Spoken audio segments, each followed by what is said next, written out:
ನಮಸ್ಕಾರ. ಸಿಸ್ಟರ್ಸ್ ಕಿಚನ್ಗೆ ಸ್ವಾಗತ. ಸಿಂಪಲ್ ಆಗಿ ಗೋಬಿ ಪಲ್ಯ ಮಾಡ್ತಾ ಇದ್ದೀನಿ. ಯಾವ ಥರ ಮಾಡೋದಂತ ನೋಡ್ಕೊಳ್ಳೋಣ ಬನ್ನಿ.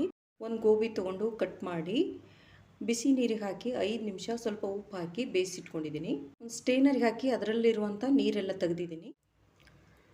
ಪಾತ್ರೆಯಲ್ಲಿ 2 ಸ್ಪೂನ್ ಆಗಷ್ಟು ಎಣ್ಣೆ ಹಾಕಿದ್ದೀನಿ. ಗೋಬಿ ಎಲ್ಲ ಅದರಲ್ಲಿ ಹಾಕ್ತಾ ಇದ್ದೀನಿ. ಇದನ್ನು ಒಂದು 2-3 ನಿಮಿಷ ಚೆನ್ನಾಗಿ ಹುರ್ಕೋತಾ ಇದ್ದೀನಿ ಎಣ್ಣೆಯಲ್ಲಿ.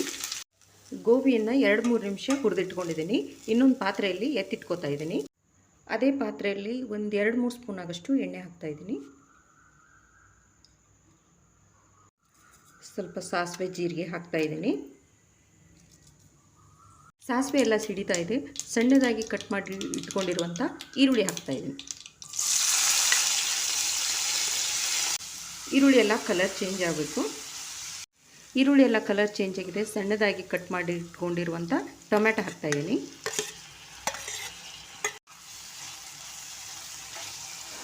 ಟೊಮೆಟೊ ಎಲ್ಲ ಸಾಫ್ಟ್ ಆಗ್ತಾ ಇದೆ. ಸ್ವಲ್ಪ ಅರಿಶಿನ ಪುಡಿ, 1 ಸ್ಪೂನ್ ಆಗಷ್ಟು ರೆಡ್ ಚಿಲ್ಲಿ ಪೌಡರ್ ಹಾಕ್ತಾ ಇದ್ದೀನಿ. 1 ಸ್ಪೂನ್ ಆಗಷ್ಟು ಸಾಂಬಾರು ಪೌಡರ್ ಹಾಕ್ತಾ ಇದ್ದೀನಿ. ಸಾಂಬಾರು ಪೌಡರ್ ಹಾಕೋ ಬದಲು ಗರಂ ಮಸಾಲ ಕೂಡ ಹಾಕೋಬೋದು. ಇವಾಗ ರುಚಿಗೆ ತಕ್ಕಷ್ಟು ಉಪ್ಪು ಹಾಕ್ತಾ ಇದ್ದೀನಿ. ಹುರಿದು ಇಟ್ಕೊಂಡಿದ್ನಲ್ವ ಗೋಬಿ ಹಾಕ್ತಾ ಇದ್ದೀನಿ.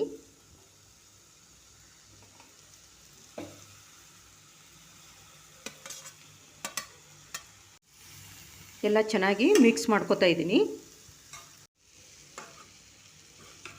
1 ಸ್ಪೂನ್ ಆಗಷ್ಟು ಶೇಂಗಾ ಎಳ್ಳು ಹುರಿದ್ಬಿಟ್ಟು ಪುಡಿ ಮಾಡಿ ಇಟ್ಕೊಂಡಿದ್ದೆ ಹಾಕ್ತಾ ಇದ್ದೀನಿ. ನಿಮಗೆ ಶೇಂಗಾ ಎಳ್ಳು ಇಷ್ಟ ಇಲ್ಲ ಅಂದರೆ ಸ್ಕಿಪ್ ಮಾಡಿ.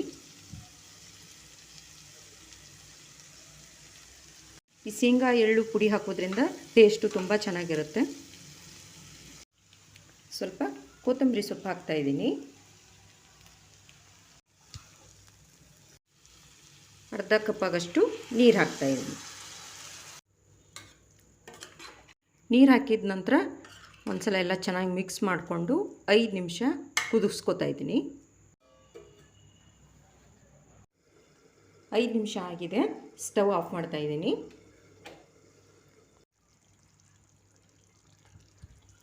ನೋಡಿ ಎಷ್ಟು ಚೆನ್ನಾಗಿ ಬೇಯ್ದಿದೆ. ಇದನ್ನು ಸರ್ವಿಂಗ್ ಬೌಲ್ಗೆ ಹಾಕ್ತಾ ಇದ್ದೀನಿ. ಗೋಬಿ ಪಲ್ಯ ಮಾಡಿದ್ನಲ್ವ ರೆಡಿಯಾಗಿದೆ ನೋಡಿ. ಚಪಾತಿ ಪರೋಟ ಜೊತೆ ತುಂಬ ಚೆನ್ನಾಗಿರುತ್ತೆ.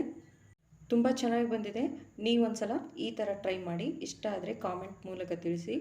ಲೈಕ್ ಮಾಡಿ, ಶೇರ್ ಮಾಡಿ, ಸಬ್ಸ್ಕ್ರೈಬ್ ಮಾಡಿ. Thank you.